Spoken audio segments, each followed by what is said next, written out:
Hello everyone and welcome to the webinar today, how to stress test your client's cash flow.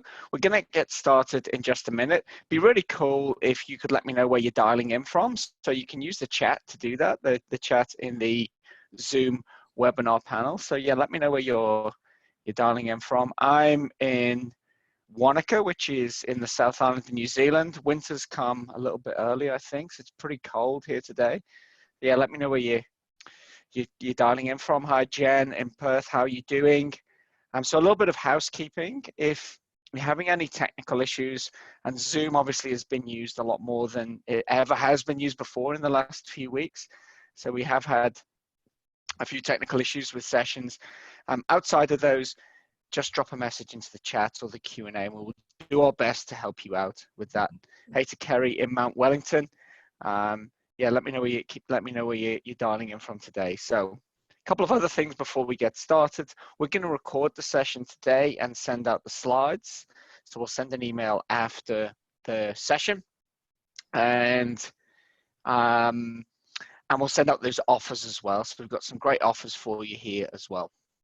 Now, before I get started and say hello to Joss, who's going to be the presenter of this session, quite interested in running a quick poll. So if we could just bring up that poll, Anthea, launch that poll. Actually, I've got it here. I will launch it. So roughly what percentage of your clients do you think are having cash flow issues right now? Oh, hang on, we've got the wrong one up there. Let's get the right poll up there.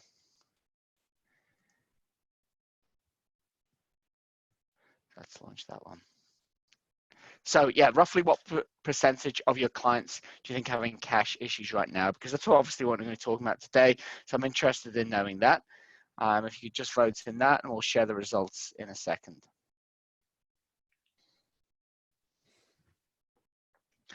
So I'd like to welcome my co-presenter on this session today, Joss. How are you doing today, Joss? Hi, hello everyone from somewhat cool Melbourne. Yeah, very good. Okay, well, what we're going to be looking at today are the challenges and opportunities as Joss sees them. So Joss is a chartered accountant, and we had a great conversation yesterday, and he's got some great perspectives on both the challenges, big challenges that you guys are facing, but also the big opportunities right now and moving forward, because obviously things are changing really fast. Then we're going to have a look at how to stress test your client's cash flow, and that's where Joss is going to show you the stress test tool within Cash Flow Story and Cash Flow Story itself, with both of which are really awesome tools, and you're going to be able to get those for free as part of this session. And then finally, I'm going to just wrap up with a little bit about connecting with clients around cash flow. So, you know, I've been prodding you guys to do marketing for like a decade now, and suddenly everyone is unstoppable at marketing, which is awesome. It's really good. Everyone is out there and communicating with their clients and their prospects. So I'm just going to give a few tips on marketing, particularly around cash, and then we'll wrap things up with a Q&A at the end. So if you've got any questions for Joss, fire them into the Q&A panel, and I will ask him those maybe during the session, but probably more likely at the end. So before I hand over to Joss, has anyone heard of scaling up? You can just put it into the, I'll end that poll, by the way. Well, let's have a look at what people voted there in terms of clients having cash issues. So we can see that 42% reckon like 11 to 50% of their clients are having cash flow issues. You know, most firms you're talking to there, it seems like, are having some form of cash issue. So that's what we're going to be talking about today. And thanks for voting there. Now, has anyone heard of Scaling Up? So Scaling Up is a book by Vern Harnish. And I've read a lot of business books over the years. And in my opinion, Scaling Up is one of the very best. And why I really like Scaling Up is that it doesn't reinvent the wheel. It doesn't try and create everything new. It borrows from other places and synthesizes those together. So it's kind of like a best of the best, in my opinion.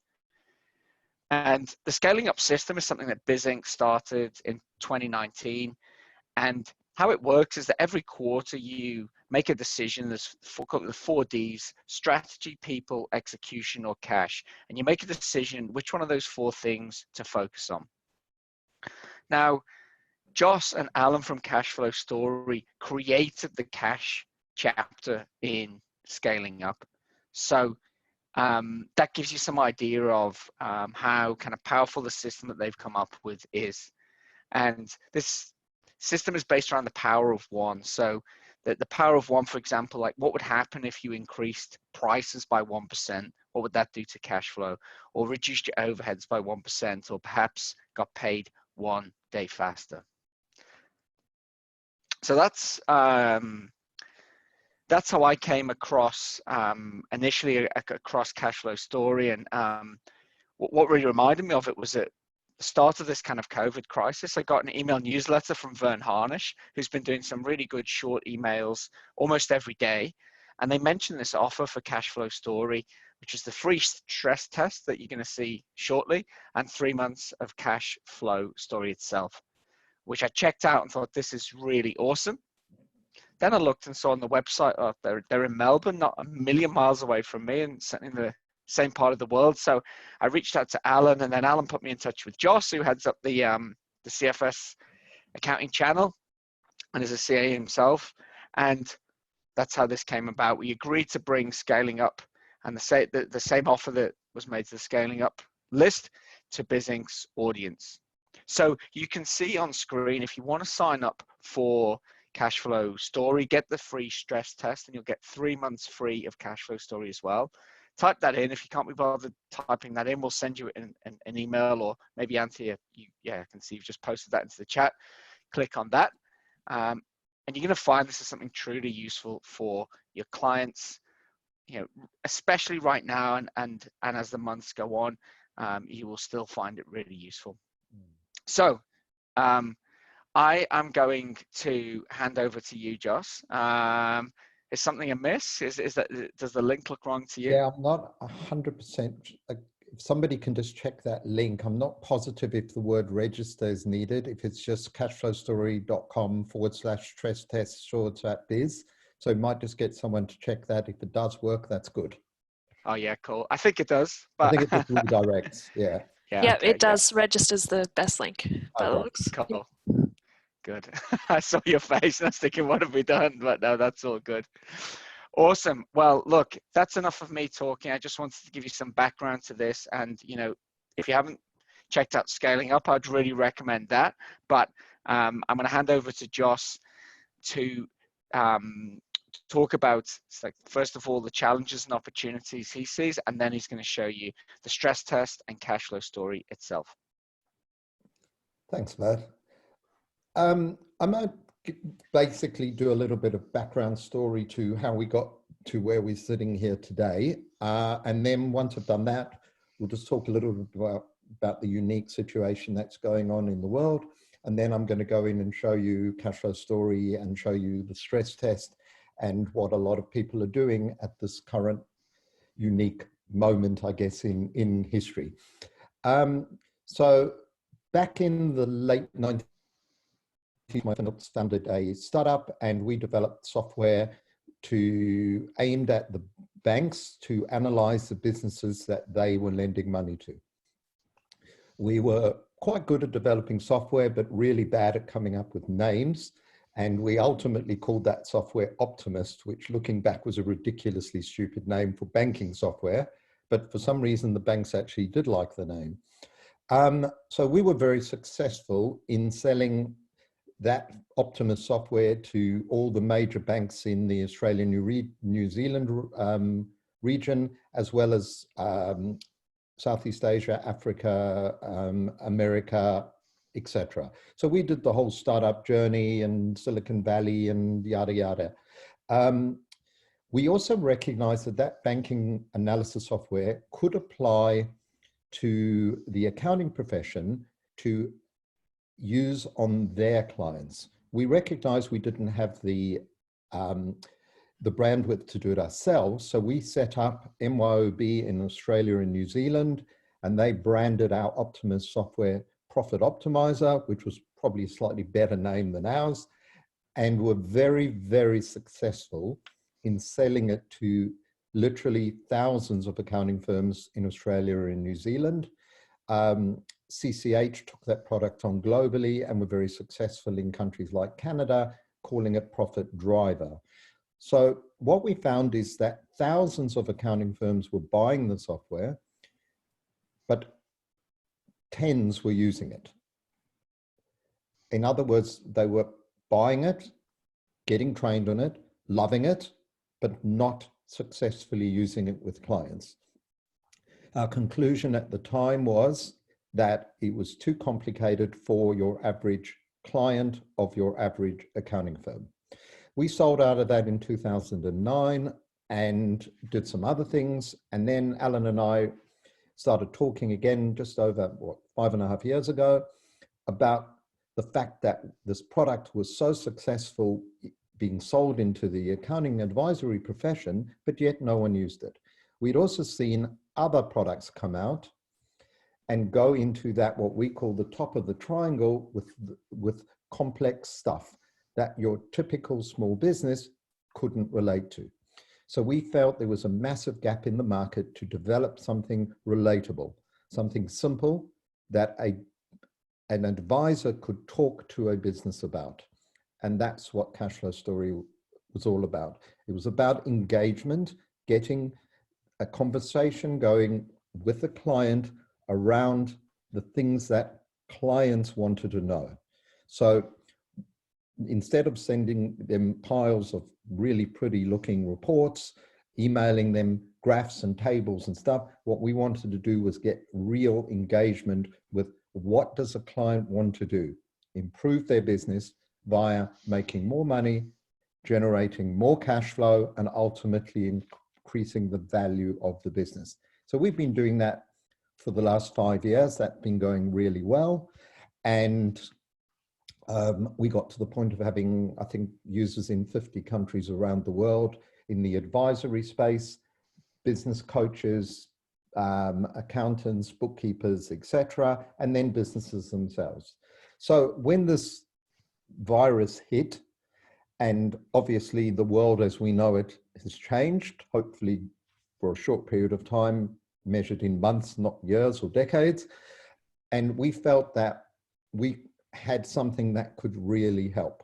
So because of the focus on cash flow, we felt that we could do something that made a difference. So the first thing we did is we very quickly put a little stress test piece of development in, which enabled a quick look at what can happen. And then we felt that we needed to expand the user base to really help business. So we offered effectively businesses themselves or advisors full access to our cash flow story for no charge for 3 months, no strings attached, nothing. So I'm really, really interested to work out last night that we had actually, that offer's been taken up by businesses and advisors in 86 countries around the world. And we have over 2,000 when I last looked, which was last night, with literally people signing up at literally every few minutes. So it's really been good for us to know that we can do something to really make a difference. What's also been happening is we've been working with businesses, helping where we can, helping advisors. So we started to see a lot of really interesting businesses over this last month and a bit. Our basic rule of thumb seems to be 2/3 of businesses are suffering substantially or significantly, let me say. 1/3 of businesses are not. Some of the businesses are actually going incredibly well. So, and what we have to remember and think about is there's really phases. The first phase is survival, making sure we're going to get through. We know this is going to end. We just don't know when. The second phase is the getting back. And of course, a lot of businesses are not going to make it. A lot of businesses are going to scrape through. And it's really about how do we then build the business back up? A lot of people's retirement plans have been dented by the fact that their businesses have been dented. So we got to get back. So it's not simply about what we're doing to get through, it's also what's going to happen afterwards. In Australia, likewise in other countries, there's been a lot of assistance provided to businesses to help them get through. Banks in Australia are offering easy money, government guaranteed. That money's got to ultimately be paid back. I take my wife's got a business, it's an escape room. Those of you who don't know what it is, Google it. But escape rooms were one of the first businesses to shut because it's putting people in a small room is not ideal when there's a virus going out there. Ironically, one of her rooms has actually got, it's all about a virus. She had to close the business very quickly. So we very quickly moved to do a deal with the landlord to pay half rent and pay the rest of the rent one day. That means that business is going to reopen and it's going to owe money to the landlord. So that's got to be repaid. That business has got to get back the lost time, but also get back to a point that they can pay back the landlord. So a lot of businesses are saying, this is what I have to do to survive, but we've also got to think beyond survival. The other thing as accountants and advisors is at the moment, we're probably being swamped with clients saying, how do I access this? How do I get that? So for example, in Australia, there's JobKeeper. It's quite complex to make sure you get it. So a lot of people are, and of course, governments have moved very quickly with announcements with the detail following. So at the moment, you'll probably be swamped with clients saying, how do I make sure I get this? How do I get that? That's going to end. In 2 to 3 weeks' time, those processes are going to be settled, things are going to be flowing, and that's when your clients need the real help. So what I'm going to do now is I'm going to share my screen and I'm going to go into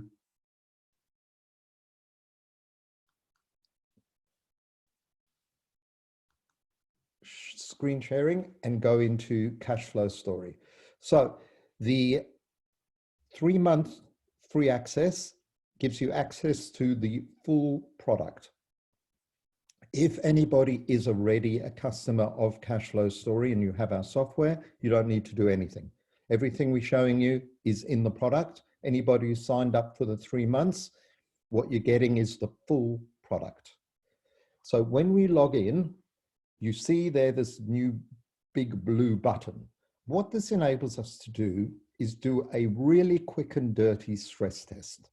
So what we need is just I'll need to log in again because I logged in ages ago. It's basically got tired and left me. Stress test the business. So in order to stress test, a quick and dirty stress test, we put in the period of length of time that we want to stress test. Ideally, we would say do a quick 3-month look. We just need 6 numbers. Now, the thing is here, it doesn't matter how accurate it is. Some information in this stage where business is at, 70% right is better than nothing. So what we do is we just throw in the revenue for the next few months, the gross margin, the net profit, any receivables, inventory, and payables. 6 numbers. If we don't have inventory, we don't put it in. And we hit that button. And what that does is it gives us access to the Power of One. The Power of One provides a simple view of what will happen if you change your price, volume, cost of goods or overheads, or change your receivable, inventory or payable days by 1 day or 1%. What will happen to your cash flow and your operating profit? So what this enables you to do is to very quickly stress test what will happen, for example, if your volume drops 20%. If we reduce our overheads, how much do we need to reduce them to cover? So the first thing we can do is a very quick and dirty, simple stress test. Once we've done that, that gives us something to go on. However, that's not sufficient other than just to get an understanding of where the business is up to. What we really need to do is to go in and do some proper planning around this period of time. So we're going to look at the Millock group of companies. Millock imported and did some limited manufacturing, in other words, bottling and things like that, of various hair care products. They had two customer bases, being hairdressers, hair salons, beauty parlors, etc., and also retail into pharmacies and various hair care type suppliers. Business was going really well. So the first thing that we really should do is have a look at the position of the business prior to everything going crazy. So what we did is we created a scorecard with 3 years of history. Now, maybe we don't have 3 years of history, maybe we only have 2. But the basic information that we need to drive the cash flow story is incredibly simple and very high level. So we've got revenue, gross margin, net profit. Any additional information from the P&L, and then in the balance sheet, we've got basically simple. We've either got those numbers or we don't. So we input what we see in our accounts, receivables, inventory, total, etc. 3 liabilities, and then any debt. So our users tell us it takes 6 minutes on average to load a column of data. So we load 2 or 3 years of history. Why do we need to do that? To understand the business, understand what was happening.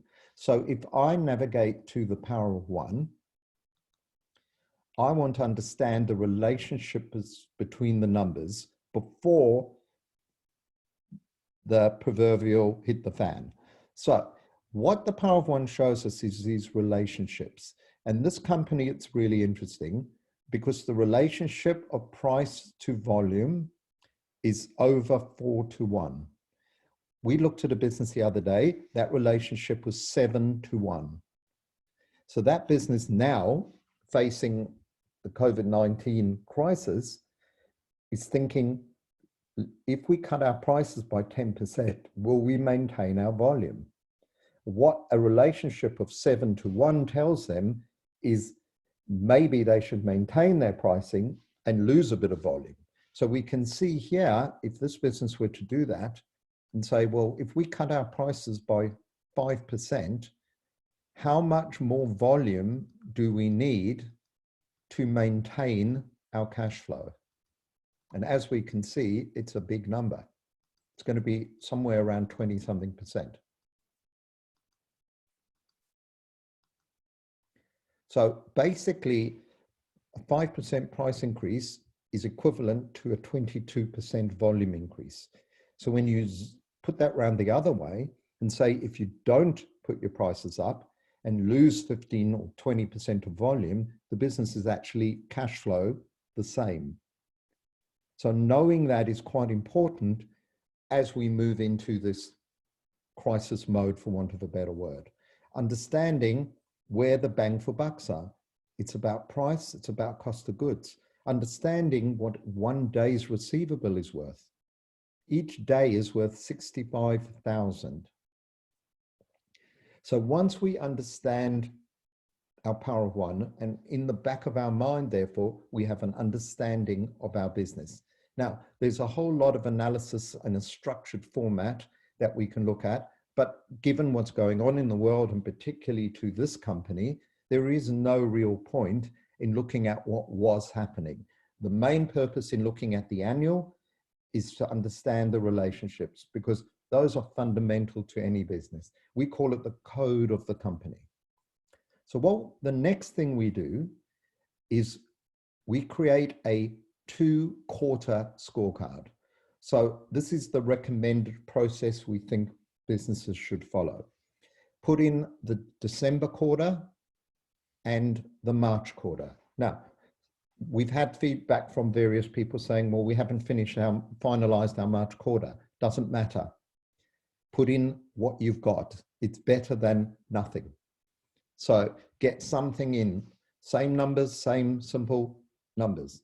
So if we look at the accounts, we can see that the December quarter was really good.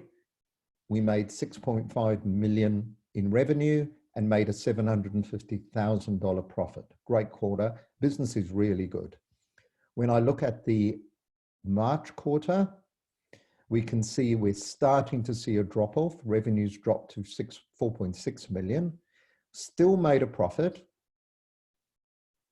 but only 260, which is still very good under the circumstances.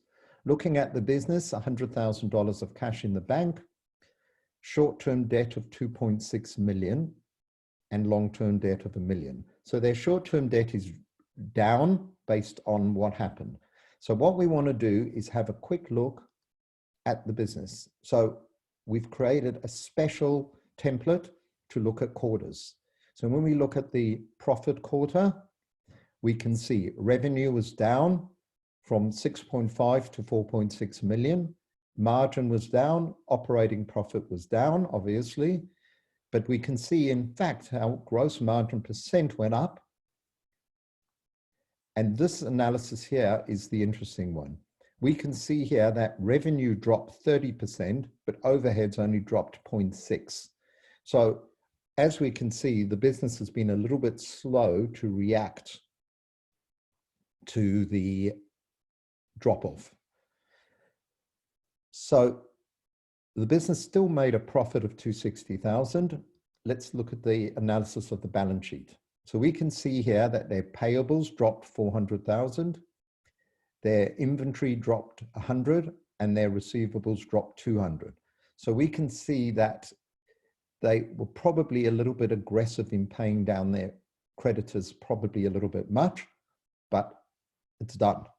We can see that they did generate a positive cash flow, and we can see that they made a $285,000 positive cash flow, but the movement in the debtors and the creditors and the inventory actually took 100,000 of that away, showing the showing the operating cash they generated of 185.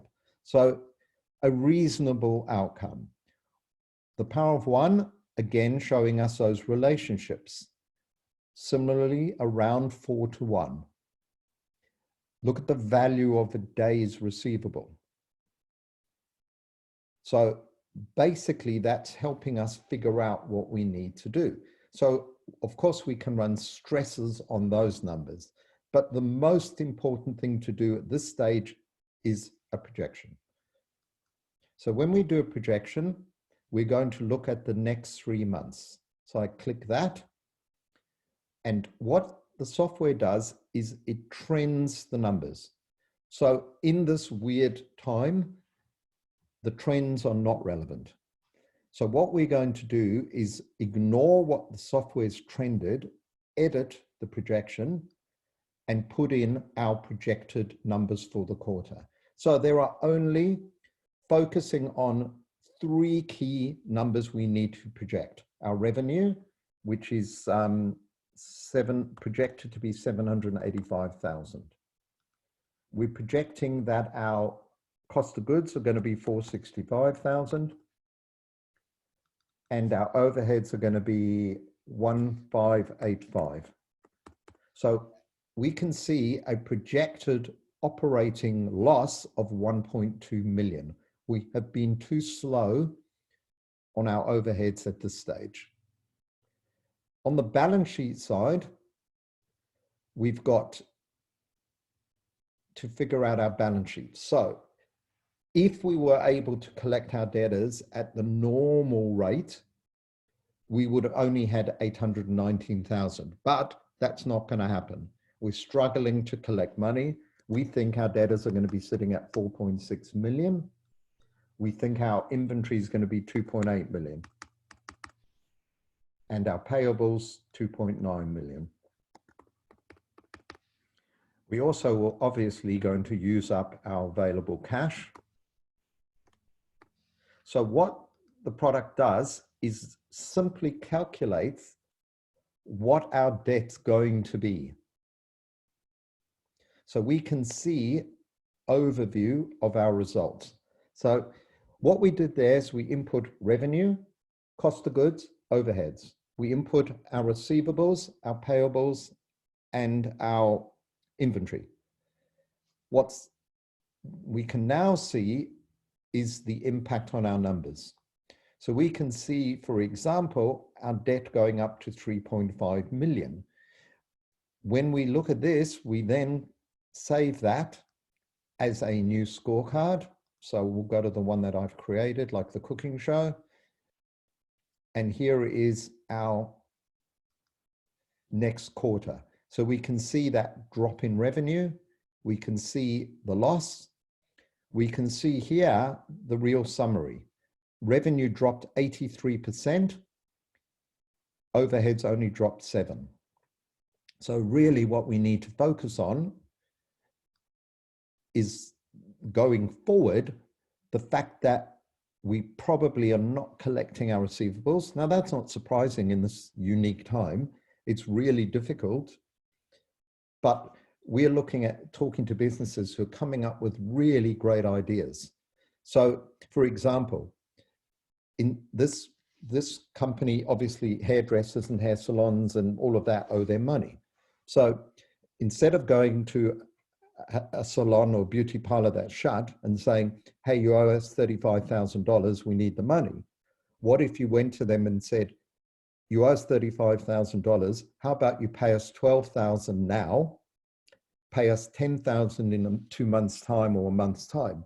So getting $12,000 now helps our cash flow to the point that we can get through, because important to remember is we're going to come out the other side of this. Our suppliers are important to us. They need to survive. Our customers are important to us. So we've heard a lot of stories of landlords saying no to rent reductions and businesses going, fine, I've just brought forward my retirement, I'm out. Landlords now got no tenant, no rent, as opposed to an arrangement or something. So what can they do to focus on getting some of their receivables?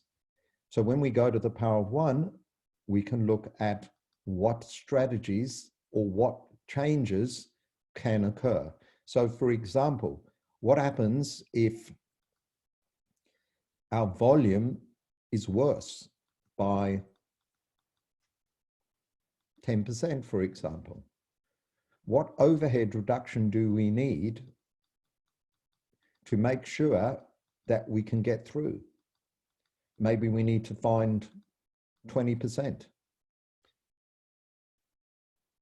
Once we've completed that process of understanding, we then do the next repeat, repeat, repeat.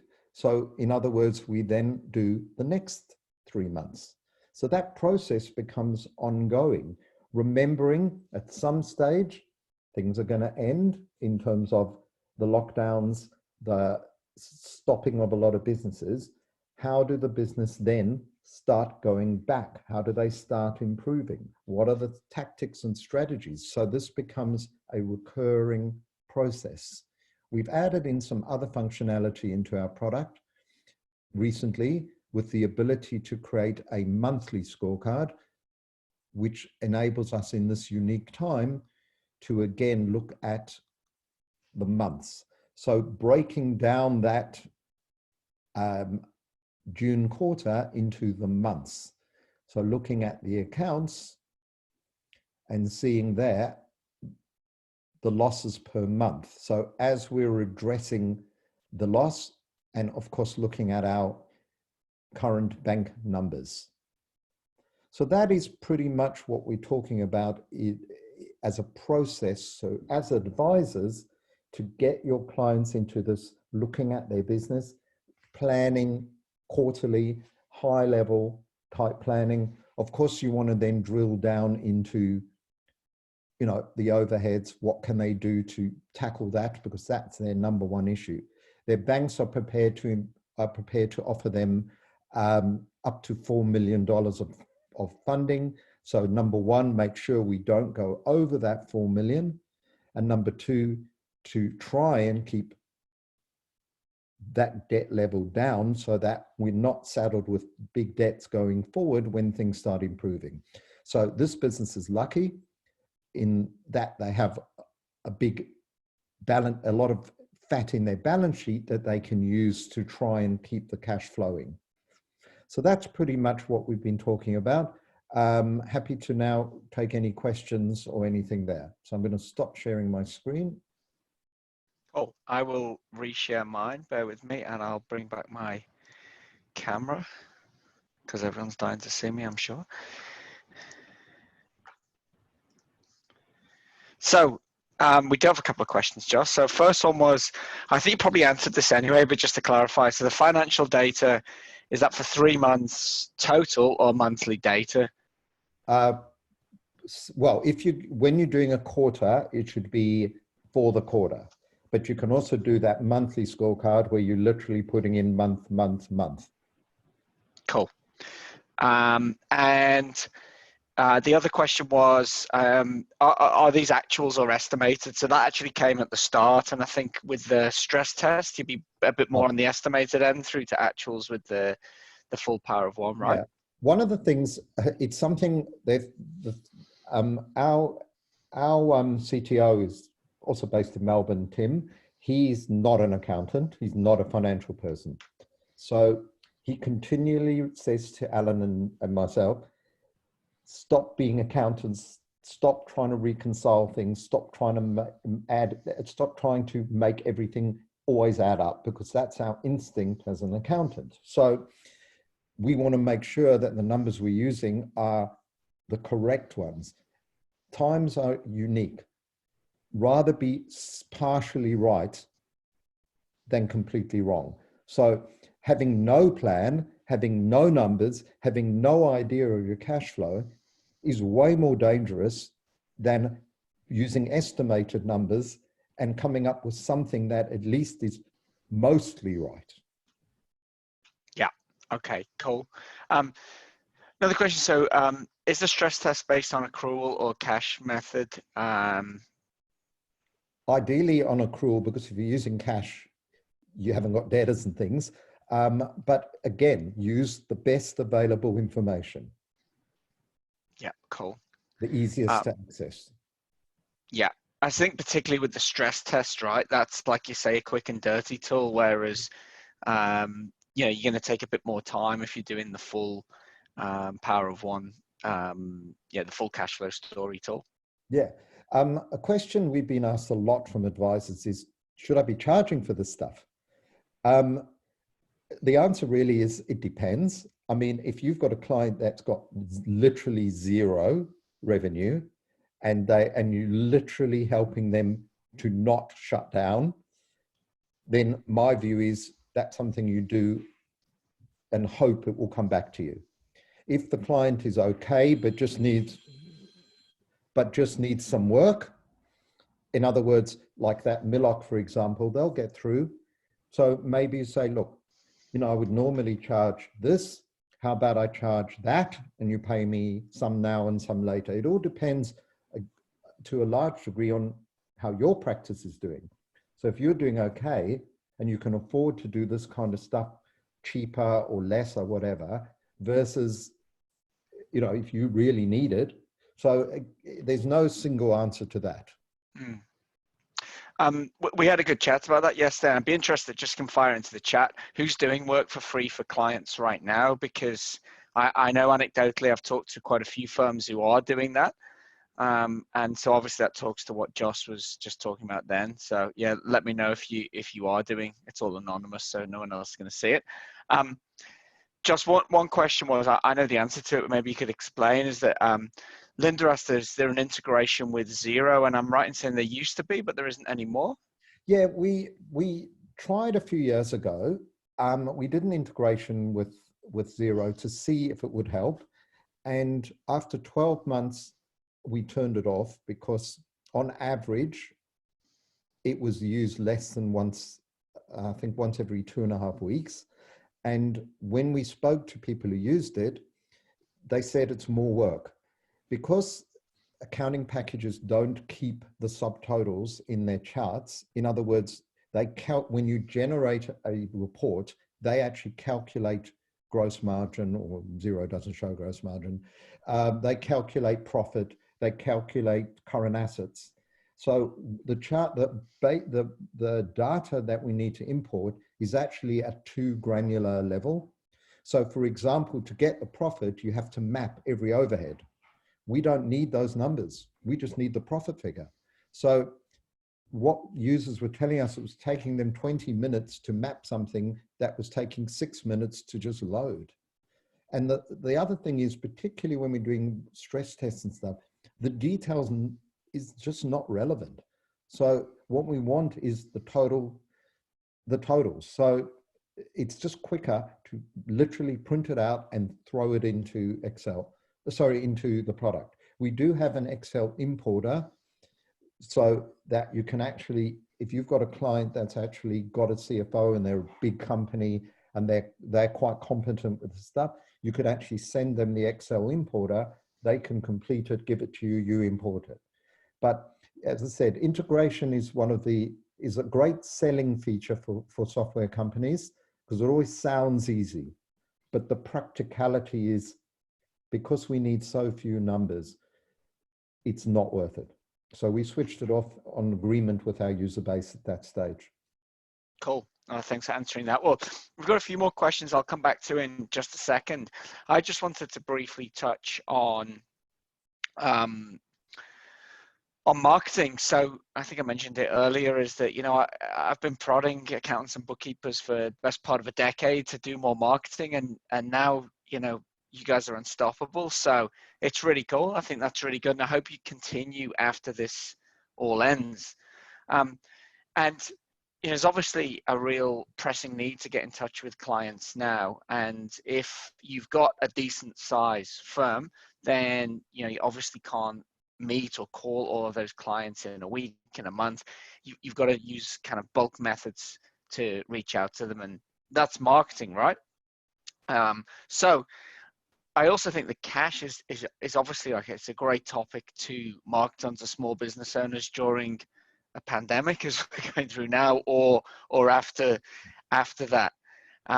So I know that time can be a big pain point when it comes to marketing for most of you. So we've got some free content that we've created.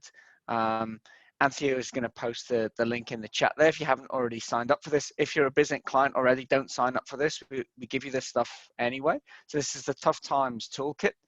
And there's a bunch of stuff in there, like articles on reducing overheads, managing teams in a crisis, cash flow templates, which maybe you're not going to need if you're doing cash flow story, break even, that kind of thing. And it's all country specific as well. So information on the government stimulus packages, things like that. And what we're also going to do, I thought of this morning, I didn't even mention this to you, Joss, actually, was we'll create some email templates, some social media templates for promoting the stress test or cash flow story. So if you take up the cash flow story offer, we'll actually give you like an email template that you can send out to your clients to say, do you want to take a stress test? We're just going to make that really easy for you to do. So that's all DIY stuff. You can see some of the feedback we've been getting from that on screen.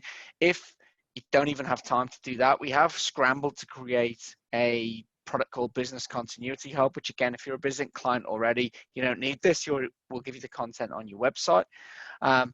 It's $49 a month, £25 if you live in the UK, and we'll just give you all of that content on a microsite.